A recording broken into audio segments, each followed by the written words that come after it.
spend the next hour to get with us on this topic of algorithm or free choice, what future for our freedom.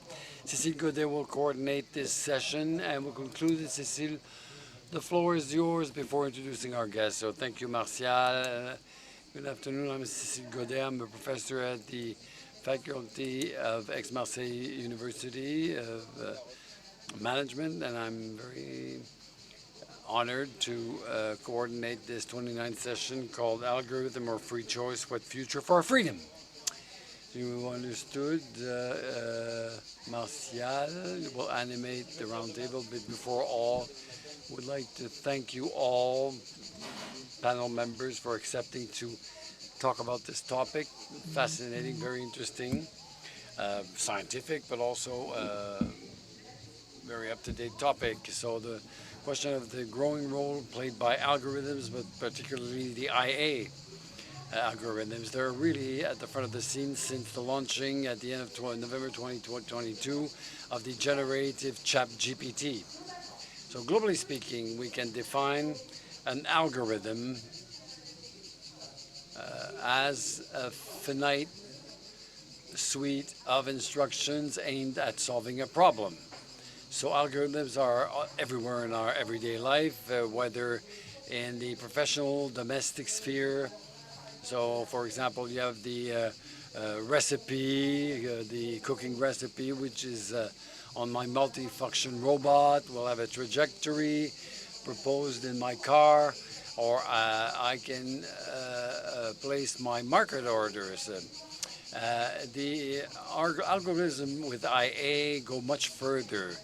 As indicated, they will enable machines to accomplish tasks and solve problems normally carried out by humans. In this case, the IA algorithms develop learning capacities that will enable them to automatize a certain number of processes we think of after sales services in companies or driving a car.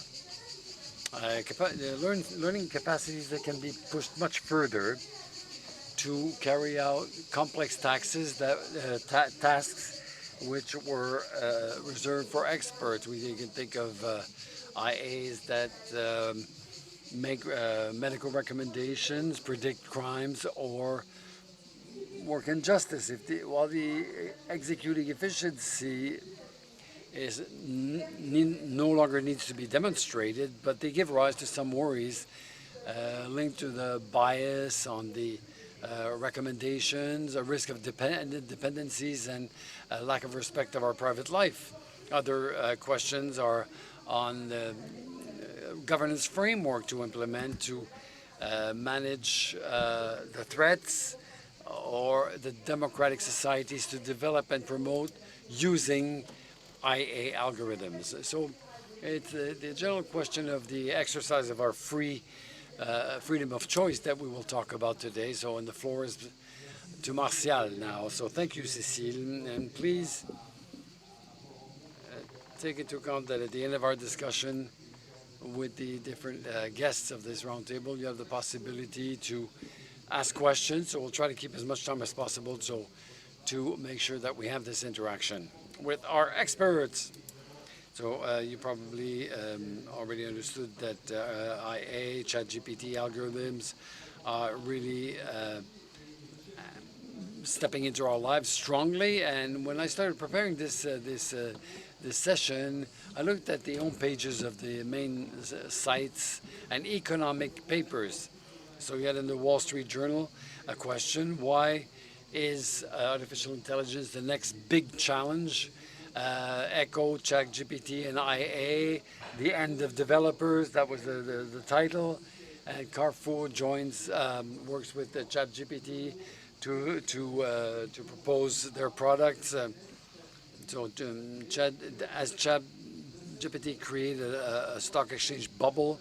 So every time you read a newspaper today, you read about ChatGPT and questions on artificial intelligence. This afternoon, we'll talk about what's left of our freedom when confronted to algorithms that know us so well. We talked about algocracy. So does it question the notion of democracy and freedom of choice? But we'll talk with Isabelle Famille, who's the founder of Drone Imprint, and Media Kernels Indonesia.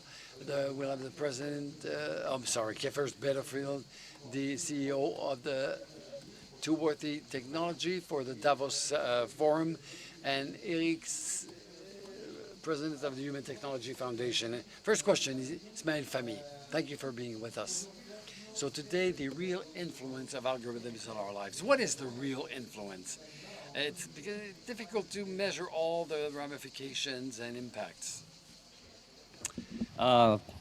Actually, we already learned a lot from Cecile and you that the impacts quite a lot of positive things. And one thing that I would like to share a little bit, when I remember last time when I was a student, I go traveling. Now I have traveling. This last day of my traveling, 18 days. I always buy books, Lonely Planet or something, to learn something about new place. And after that, because you know I have to bring a lot of books and heavy, and then I can use a Google search on something. But no, not anymore. Well, during traveling, I try actually not to depend on AI. I know about artificial intelligence. I know that I will talk in this place. I know that, okay, I want to have traveling, but I will not be dependent on AI. But I can't. When in some place, have a very short time, and then I just ask ChatGPT, explain about Pompeii, explain about something. I can make a prompt engineering during my traveling. It's quite a lot of easy. So the impact is real. And I remember when I did my PhD in Amsterdam before, that I did on AI as well. Not many people understand about that, but since ChatGPT, the end of last year, I know when it's come to real users, the real user, true user, a lot of users, they can exactly access the AI. They can ask things, they can do a lot of things, this changed a lot. So ChatGPT, as we call it, artificial intelligence behind it, usually only tech people, they understand, make a lot of change. This is very positive, and I think it is very positive as well about in the future. I remember in Indonesia, we have a lot of school. You know, we are not, our student there are not used to learn about digital citizenship. We need to teach them, okay? But then when I present a curriculum, there was a curriculum from Common Sense Organization about the digital citizenship curriculum. And I asked them, can you teach this to students? And they say, no, it needs 80 years for us to prepare for the teachers. 80 years. Because, you know, the need is now. We need to teach teachers, but we don't have resources. So in this case, I learned some cases from Han Academy, for example. They make AI as a tutor. So they prepare for each student, they have one tutor for it. So this will bring good impacts, a lot of impacts. So actually, I try to give explanation what are the impact of AI in this very simple story. And this really will give a good impact on humanity if we can use it. But I also want to warn something. My company, actually, we are working on big data. I did crawling the data before Elon Musk at this moment stopped everything, right? I was angry to Elon Musk. Before that, we use API. We can crawl the data, and then we can see what happened in the social media. And especially in Indonesia, since 2016, we start to provide analytics on how a lot of people, a group of people, try to manipulate public opinion by using the AI or algorithm behind the social media. They use like the benefit of the crowd. The truth is not the real truth in social media. But if so many people talk about that, people will think about it is the truth. So this kind of truth is being manipulated by people, and this kind of truth is inside the algorithm. So I think it's very important for us to see this both benefits, both sides of the benefit and the danger of the social algorithm in artificial intelligence. Gianmarco Monserrato, je rebondis sur ce que disait à l'instant aussi Ismaël Fahmy. Est-ce qu'il y a un risque? React to what Ismaël was saying. Is there a risk of influence? Because we see a growing importance of algorithms, AI in our lives. We're at a very particular moment of history in the relationship between man and machine. humans and machines. It's a very special moment. It's an old question, the free choice and algorithms. It's a question that dates back to more than 2,000 years. An algorithm is the algebra of the Greeks. And Pythagoras, who was one of the first masters of algorithms, when you look at something that was taken over by Plato, it's not a philosophy of freedom. There's a dictator, we apply the rules, predetermined rules, and full stop. And we will have to wait for a rupture in thinking with St. Augustine,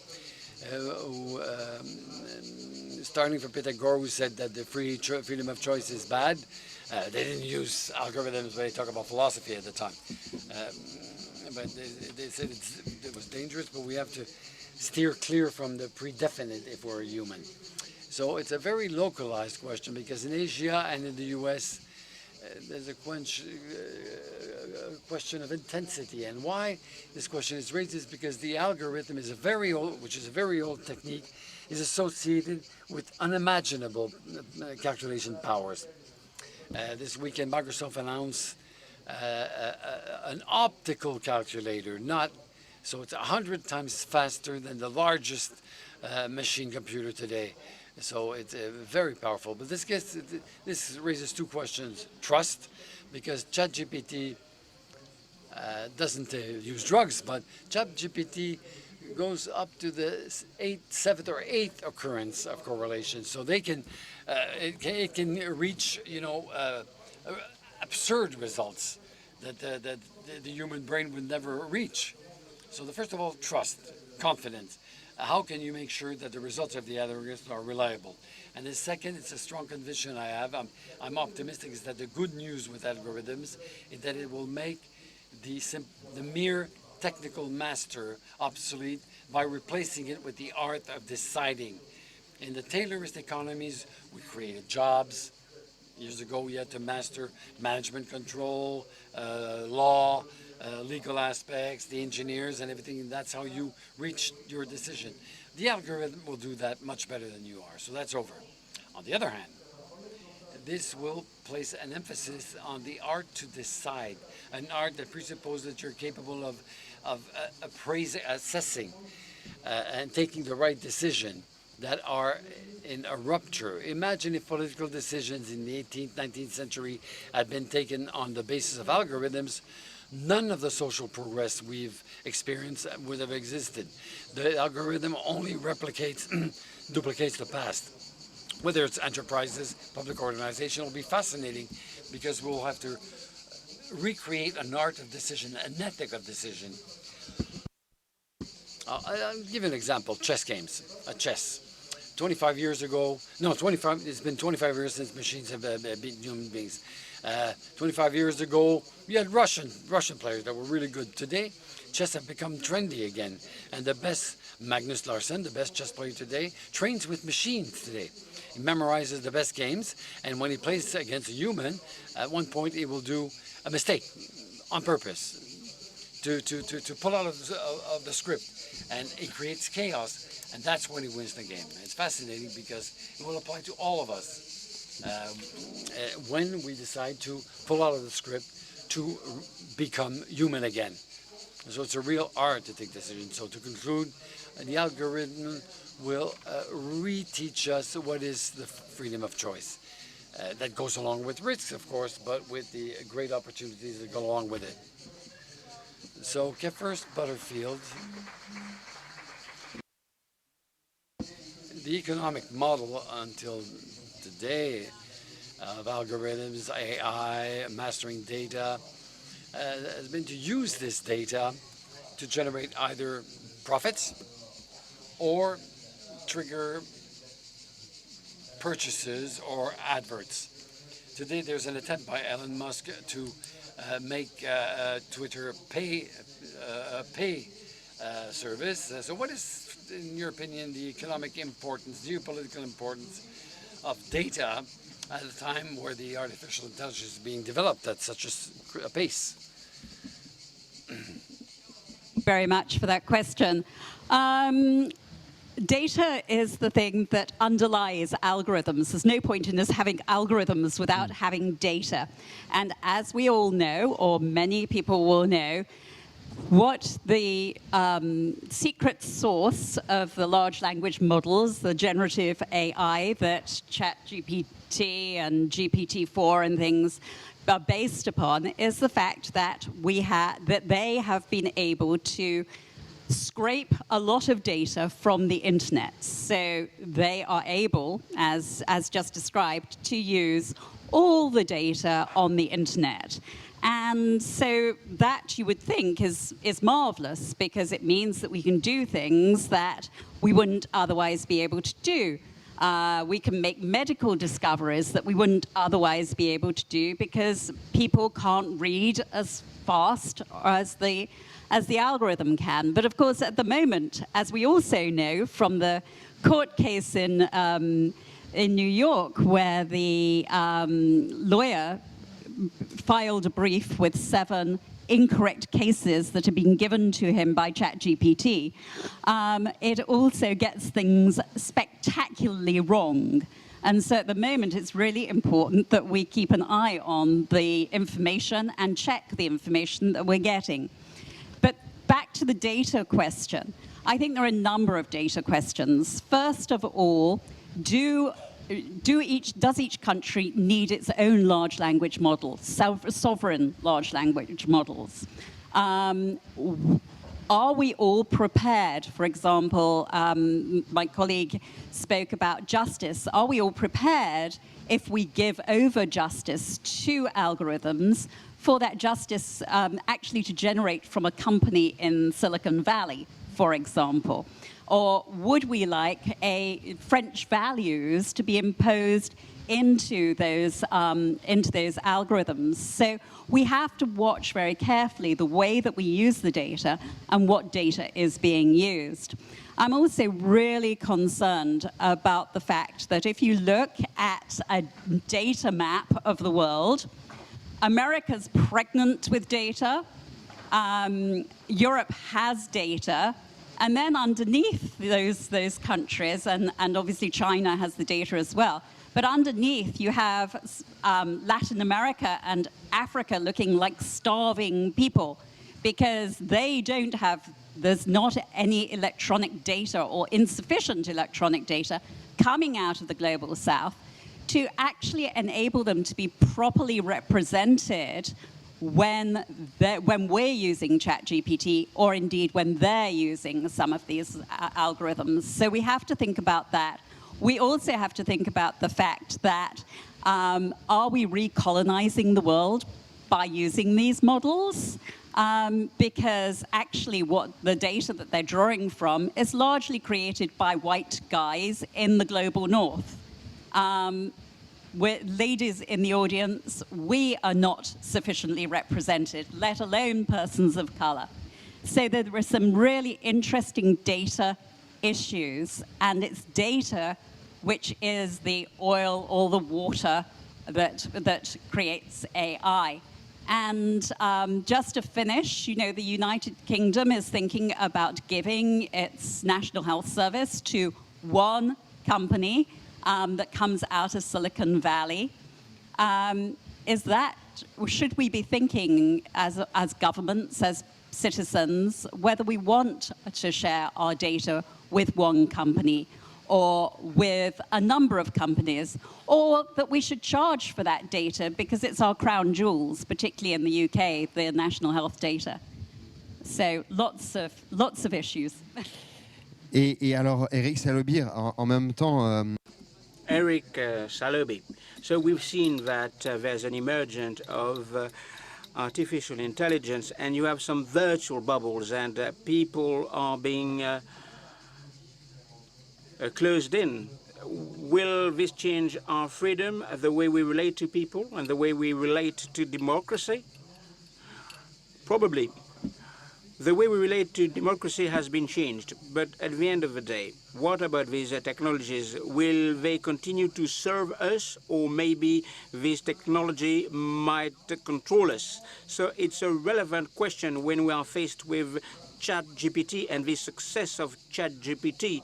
So this is a non-human device, which is not intelligent, in fact, but we tend to associate verbal things to intelligence, and we tend to consider this technology as anthropomorphic, so they try to trap it. They put some existential questions to ChatGPT, but it's a generation of text, as Mr. Matteo said. And when you do that, ChatGPT is no longer an object. Remember the connected loudspeakers. I think that you have these loudspeakers, but they don't talk a lot, but they manage to find their place in our households. From time to time, they are a judge when we have a question. Google's Oracle will provide us with an answer. It's like the gods. Or remember these smaller statues in the Roman villas, and they were supposed to represent the minds and souls protecting the households. There were some holes in the wall, and gods, could verify what was happening. Of course, you have to believe in that. It was the forerunner of a CCTV camera, and people didn't believe in that. And in the Jewish tradition, people laugh at the fake gods. They have a mouth, but they don't speak. They have some ears, but they don't hear. But if you order a pizza without pepperoni, you will get a pizza without pepperoni. So gradually, we've seen that these technology are gaining in importance. We are dependent on this technology, not on a matrix basis, but they do not dominate us. In Matrix, the film, Neo is in the basement of Sion, the free city of the human beings, and somebody showed him all of the machines in the city. We control these machines, and if these machines stop, we will die. And I think that we depend on all these technologies that we created. If these technologies stop, we are in a mess. In addition to that, regarding anthropomorphy, you have to consider the magic thought. It is quite rational, it is technological, it hasn't disappeared. So it's like totems, fetishes. I will invest a lot of energy, a lot of money, and of course, I'm waiting for some protection. And when I do that, I'm using the totem, but at the end of the day, I'm under the authority of a totem. But when you do say so, it doesn't mean that the Thomas manufacturers, Thomas Lequin or Tutman, you have to take into account the Vaudor. In the Jewish tradition, maybe you know that moment, the Vaudor, Moïse went on the mountains to talk with God, downloading the Ten Commandments. Wi-Fi is not great, and the other guys are saying, nobody's protecting me. So a golden idol was made, but in fact, it's just a golden artifact. But in fact, you have the divine power that is being given by each and every one of us. It will depend on each of every one of us. Are we going to give something divine? Are we going to accept to be under the control of such technologies? That's quite interesting. Since the start of this conversation, we are talking about free will and the way we relate to democracy. Ismail Fahmy, so you wanted to give us 2 examples of political manipulation in Indonesia, and in fact, algorithms were used. So what happened, in fact? Okay, sure. I think this is happened in Indonesia and also in other parts of the world, because the algorithm is not only happening in Indonesia, because also on the other world. There are 2 cases where my company start to share analytics about political events. So before political event like government election, presidential election, we try to collect data. Usually somebody want to promote opponent or a candidate that they want to support. They try to make opinion. And when they make opinion, they try to manipulate the algorithm. There are 2 things. That is very interesting thing. They based on the data. There was a survey in Indonesia. So people was asked where they get the most of information about politics. So usually there are some survey, right? 70% they got from television. So Indonesia, so the respondent said from television, because not all of Indonesia we have a good internet connection. Still in the rural area, television is all the time is there. But when I look at the message, what they got from the television, I remember this message, this narrative is not from television. This is from the social media. And then the second source of information about politics from social media, about 40%, 14%, 70% and 14%, not much. And then I have a question, why the narrative from the social media become the narrative of mainstream television? There are two things, the trending topics. There are several social media platforms. One of the things is Twitter. The user of Twitter is not much compared to Facebook, Instagram, and TikTok now in Indonesia. But in Twitter, we have a trending topic. And you know, the journalists, usually they have a push from their boss. You have to find the job. You have to find a story. They go to Twitter. Okay, there's something trending. Then they pick up something that's trending, the topics. And actually, something that's trending is actually from the cyber troop. Okay. The group of a small group of people, they try to manipulate by making hashtag, making tags in order to it become trending. And then the journalists put into their social media, their news, and then television, and then become viral. This is one thing. They use this quite all the time in order to manipulate public opinion. Okay, the second example is done by, let's call it by government. I remember we have discussion, during our talk about Jakarta is going sinking, right? And then we are going to move to other place. Yes, there is a project by the current president about moving the capital city. And you know, not everybody agree with that. This is just one example. There are some law that need to be passed, ratified, and because not many people agree with this, then the government or maybe some group of people need to make an opinion. They start to make an opinion, make a narrative the same way by using troll, influencers, and in order to public think that, okay, this is the good ideas. So this is an example all the time that we can see in Indonesia, and I think also in other words, done by government and also by a politician. And actually this is normal during the, I remember in 2014, before we really used cyber troop in Indonesia, the influencers of Twitter, they are very happy because they was paid by a company to promote their products, right? And this is very normal. But since we have the political events, they become the promoter for the political message. And the money is quite a lot compared to the previous one. So the situation has changed, and all of these are using the algorithm in Twitter. They really try to understand how the algorithm behind Twitter, behind TikTok, behind Facebook, Instagram, it works. They really, because they know that the algorithm, they will measure on the number of share, likes, subscribe, and so on. And they want to make this seems like natural, based on the location and something like that. Yeah. Et alors, Gianmarco. Gianmarco, we have been talking about that, but is there a threat to democracy, threat of manipulation? Do we need to reinvent the way we work together, the way that we relate together with algorithms? Democracy has always been under threat. I mean, democracy is vulnerable. It's a specific threat, of course.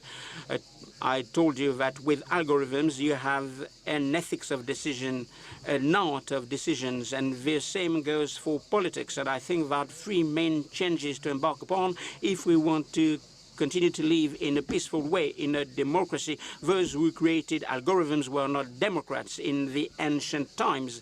First of all, education. Education is pivotal. Facebook, Twitter have reminded us how education is important for young people and adults. I mean, I fought hard because I didn't want my children to get a mobile phone before they turned 13 or 14. So, of course, what is important is education. But in fact, you can't believe what you see today. You cannot believe what you see. So education to a critical mind, it takes time. Copernican revolution for that state in Europe and in the United States, they develop some models based on degrees. National education is used to hand out degrees, but this is not what is at stake. What is important is to educate citizens. We need to revisit the education software of the Western societies. Of course, it's not easy, but at the same time, for the public decision makers, there's an ethics of decision based on the foundations of democracy. We had political manipulation in ancient Greece with the agora, but the system was similar, in fact. But faced with digital technologies, you can scale up political manipulation. There's a strong challenge. So back to the basic of democracy, Tocqueville said that democracy should be indirect democracy. Direct democracy will end up in dictatorship. This is what is at stake today. There's a cult whereby there's a permanent referendum, permanent opinion polls. In fact, you have some political decisions and acts that are based on dangerous manipulations. You will avoid manipulations if you are back to the foundations of democracy. People will elect representatives, MEPs, who are more qualified, and these representatives will have to take an informed decision. You can control 60 people, but not 60 million people. But if you consider representation in Europe and in the United States, you have lots of opinion polls, lots of referendum. So have a look at the history of Italy in the 1920s. And it's exactly what happened with algorithms. Direct democracy will end up in a dictatorship. So there's an ethics of public responsibility. When you are a political leader, you want to be popular. And the same goes with the corporate world. And according to this adage, democracy will be in jeopardy. I will end on an optimistic note. And we created the teams of Trump and Brexiteers. They used, in a non-virtuous way, algorithms in order to influence people. But people did that before. Barack Obama did that. I mean, he was instrumental in that. And Nicolas Sarkozy said that he launched his campaign using Obama's campaign. So how can we find this balance? Of course, I mean, we are opening lots of doors, so you'll be able to ask some questions at the end of the discussion. But Kay, for you, what are the tools in order to find a balance, an equilibrium between the power of these companies and the networks and the political power? We'll have to find a balance. What do you think? Well, and I think that it is that question of the balance of power between government and these very large tech companies that are worth a lot more than many countries that actually underlies all the conversations that we have around responsible use of AI, democracy and AI. Because at the end of the day, what we want is to actually have a say as citizens in what happens to us, happens to our children, happens to our future. But unless our governments are strong and unless our governments are actually pushing those companies to do something about deep fakes, for example, or the social media, the spread of social media in the way that we've been talking about, then we're actually going to find that what we get is the society that we deserve. We deserve, if we don't put our hands up and say we want something different, we actually deserve to end up with deep fakes used by our politicians. And you may or may not know that in answer to Biden's campaign, Biden announcing that he would stand for president again, the Republican National Party actually put out a deep fake advert. Ron DeSantis is using deep fake adverts. And so once we have our politicians vying with one another as well to use this technology in ways that may be harmful to our democracy, we really have to begin to think, what is our role as citizens? And so I want to just remind everybody that in 2024, 75% of population by GDP will be voting next year. So this isn't a problem that we need to solve in 2026. This is a problem we need to solve now. These are the conversations you need to be having with your political representatives right now. And I want just to walk back a little bit and also look at the fact that a lot of big tech is saying, well, you can't actually regulate us because you don't understand us. Politicians have regulated things that they don't understand for a very long time. And so I'm really pleased to see Europe stepping forward. I know that there's been a lot of talk during this conference about how, Europe's very good at regulating, but not very good at innovating. I personally believe that, and I've spent since 2014 trying to work with companies and governments to deploy responsible AI, design responsible AI, ensure that we're using responsible AI. So I personally think that a starting point of seeing what is responsible and then developing from responsibility is actually the best way to go. So I don't think you should be as hard on Europe for stepping up and regulating as I have heard at this conference. Eric Sellobir, vous aviez dit il y a un an dans la tribune, et ça m'avait intrigué à l'époque. So, Eric, you've said that we'll have to reinvent the human beings. We are faced with artificial intelligence. So you have this notion. It is of interest, but is it valid for the citizens? I think it is valid for citizens and for the human beings because these technologies are challenging us as human beings. I talked about language, but this is a case of creativity. 2 or 3 years ago, if you don't want to be unemployed, if you don't want to compete with artificial intelligence, be creative, do a creative job, but you have image generators, and we are fully challenged. But of course, the advent of photography, for example, disrupted painting, and painting had the monopoly of the representation of real life. So painting had to reinvent itself, and photography had turned out to be an art.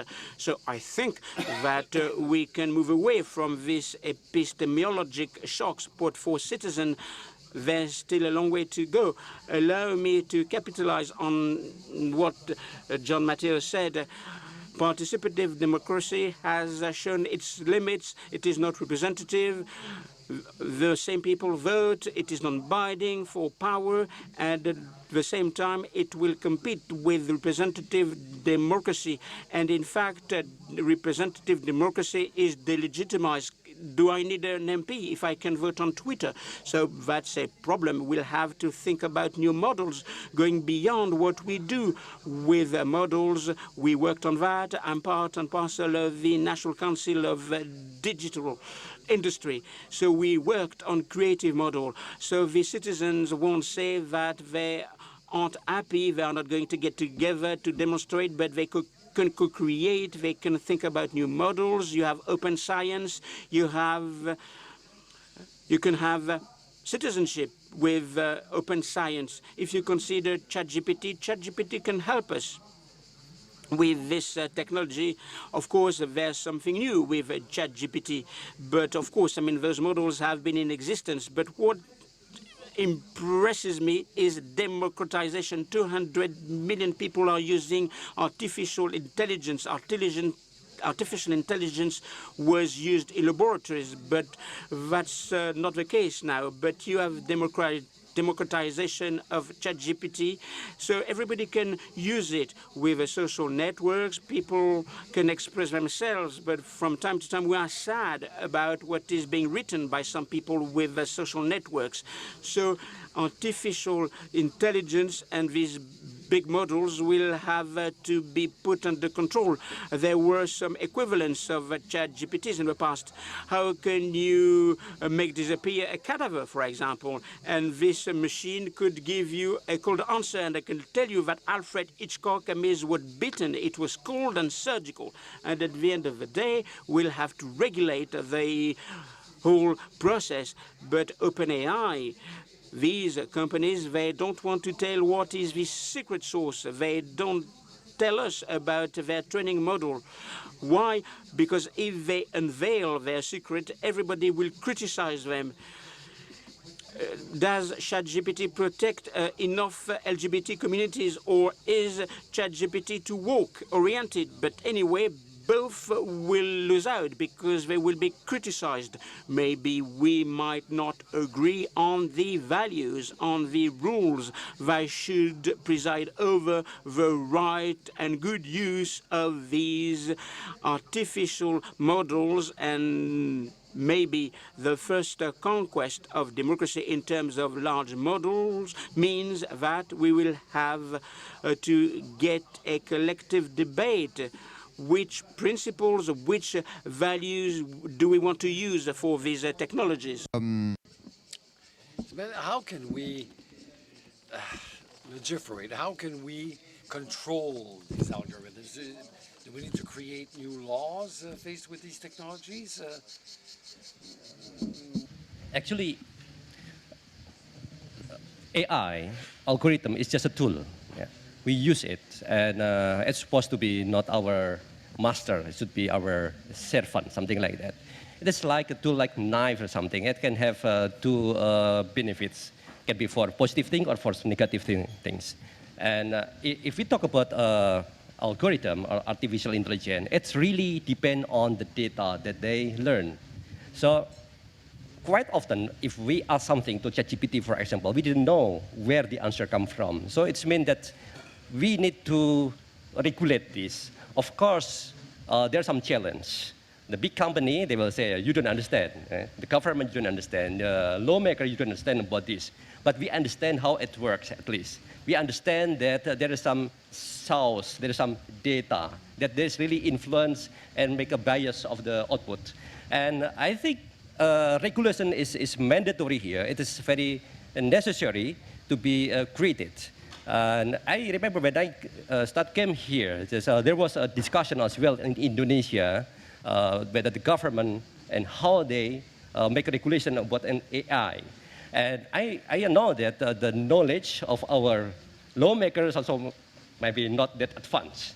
And because AI here is not only in Indonesia, but once we have the AI, it will be all of the world. So we can have like a standard. We can have the standard, we make a regulation based on something that all of us know, and then the other country can follow it or learn from it. And this is very important. And we have like a GDPR. I remember that before GDPR in Europe, because I also work in one of a company in France, in Paris before, that we have benefit of using cookies, you know. While you browse, you buy something, because of the cookies, you say, okay. Before that, you don't have to say, okay, I accept all cookies, but by default, we receive cookies. But at that moment, it's very easy for us to collect information. So once we have GDPR, that's not easy. You know, at that moment, before GDPR, it's very easy. My company just used one cookies ID to detect every person. But now, after that, we need to collect, let's say, more than 80 parameters.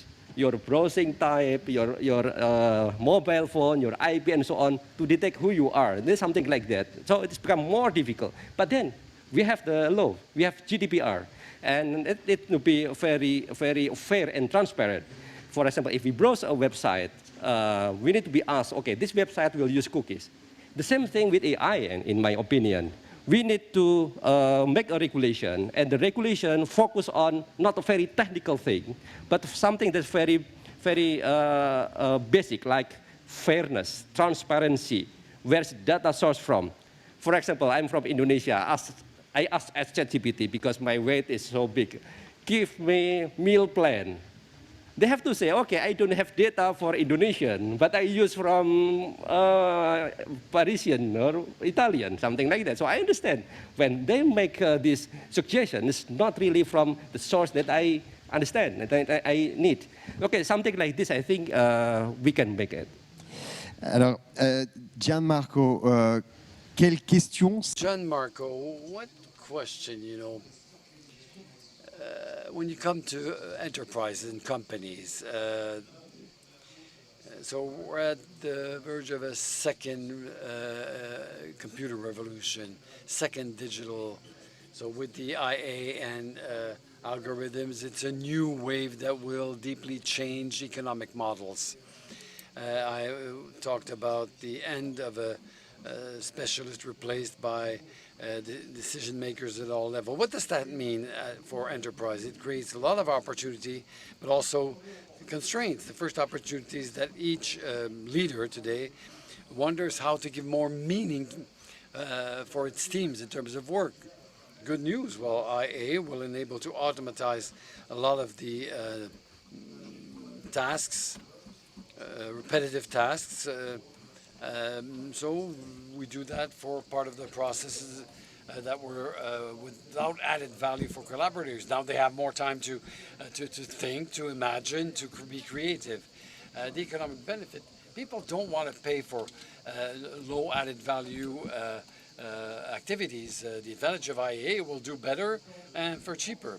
So these are very beneficial advantages. And now you concentrate on added value activities for the people. And you have to trust the data. Of course, in politics it's different because it's an open world, so it's difficult to validate the data.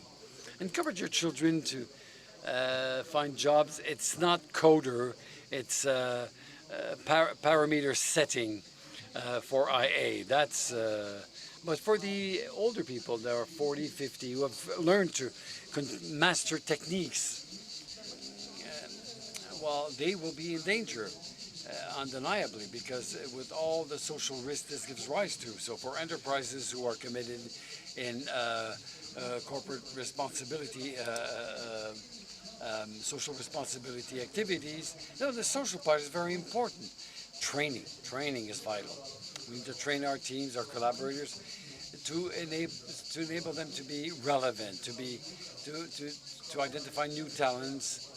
The younger people will learn how to code IA, and the older generations will learn how to use IA.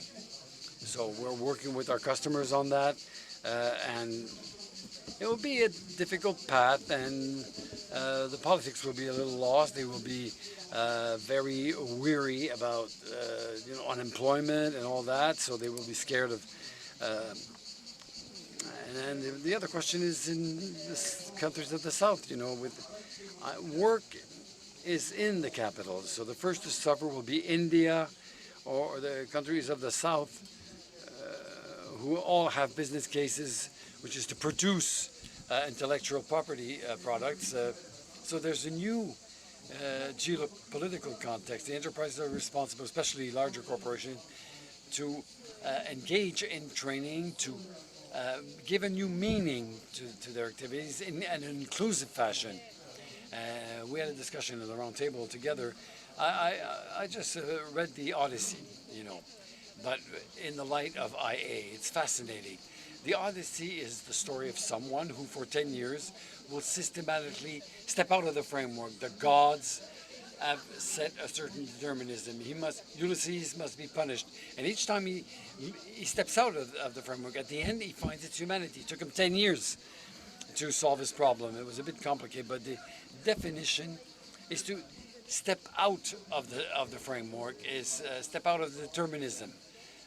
It's fascinating. It's a new renaissance, in fact. And like all new renaissances, it'll be difficult, but it's worth it. It's worth it. It's worth our while. It's a new world we can create, so let's go ahead. So as a conclusion, very quickly, do you think it's the time we've mentioned this before, but do you think it's the right time to set new rules for a better collaboration between humans and machines? in four words. Yes, I do. Why do I think it is? Because we're already seeing jobs being lost. I was in Singapore speaking at the beginning of last month, and there was a bank there who said that they had already retrained 5,000 people who they were going to make unemployed because of ChatGPT and moved them to other places in the company. But they had 8,000 people that they couldn't retrain. So that's 8,000 people who are not going to be working at that bank anymore. So we're already beginning to see it. I would like you to think about, are you letting your children use AI-enabled toys? What data is being collected from them? Do these toys use facial recognition? How are they being educated by these toys? They're sold to you as educational toys. Do you know what education your children are receiving? What we need to do right now is to plan for the future. We all know what the dystopian outcomes look like, Black Mirror and things like that. What we would need to do is to plan and have good policies that lead us to a positive outcome with AI, which I'm sure we can find, but we actually need to start working on it now. Merci beaucoup. Eric Salobi, en guise de conclusion, avant de repasser la parole à Cécile. Eric Sanovi, before handing the floor to Cécile, as a conclusion for you, man of faith, roughly speaking, are we heading towards technologies that will enable having augmented humans, or in a certain way replace the human? Is there still room for spirituality in there? It's a good question. I would say that when we say that ChatGPT is the democratization of artificial intelligence, insofar as it can be accessed by everybody, and so we're not used only by algorithms, we're using algorithms. So there's a Promethean, the gift of fire, was stolen from the gods of large corporations to be shared with everybody. So I think that is extremely interesting. But the question is to know what we're going to do with all that, now that we can use the algorithms. Okay. All these debates we're having around AGIs, general artificial intelligence that could take power, for example. But what it means is that if we can create this creature, we are the creators. And so we feel like gods, we're a little bit in the position of gods. And I think that all religious traditions in the world say that if you replace God, that sets you off track. But in the position of the human, that takes us much further. So humans who are in the image of a creating God, very inventive, very gifted to pursue this creative work, and we can do a lot. But I think we shouldn't try to push aside this spirituality. It's there. If you try to get rid of it, it comes back, and sometimes in a bad way. But if we accept it, well, I think it's good for humanity. Thank you very much, Cécile Godet. I'm sorry, we're running out of time. I promised that we would have a question session, but no, unfortunately we can't. So thank you, Marshall. Thank you all for this very interesting discussion. So we're faced with 4 major challenges to take up in the coming months. It's urgent. We're in an emergency. The first challenge to take up is that the acquisition, evaluation of a competency. It's true that I see that today in our universities, we tend to concentrate our efforts on technical competencies. We know that the competency that we need to develop is the decision-making capacity, know how to get out of the script or step out of the script, with a view to the recommendations of artificial intelligence that will take much more room in our lives. How will we manage to train our youth to develop these new skills? The second challenge to take up is that of, I wrote the challenge of data. So where does this data come from? How is it processed? How is it used? So here, clearly, the pivotal role the state needs to play, or the governments need to play, is not put in question, to try to strike the right balance between the opportunities of IA and the risks. The third challenge would be that of risks related to dependency, to authority. When you're placed under the authority of the IA totem, Here I'm under the impression that one of the pivotal competency we'll need to develop is that of the critical mindset. Manage to develop this critical mindset to be able to encompass this problem and to overcome and see what the IA proposes. Make sure that we know when IA is trying to manipulate us, leading to very dramatic situations. And lastly, the last challenge is that of the renewing our democratic models, starting from the co-design, co-creation systems, finding new governance models that will grab this opportunity of democratic access to IA, and always be sure that we identify the dangers, the risks, and the bad influences. As a teacher, I see what challenge we're faced with educating our youth. We have to adapt quickly, not in the 2 years to come, but in the coming months. Thank you very much. Thank you all, the 5 of you, for your brilliant intervention. Thank you.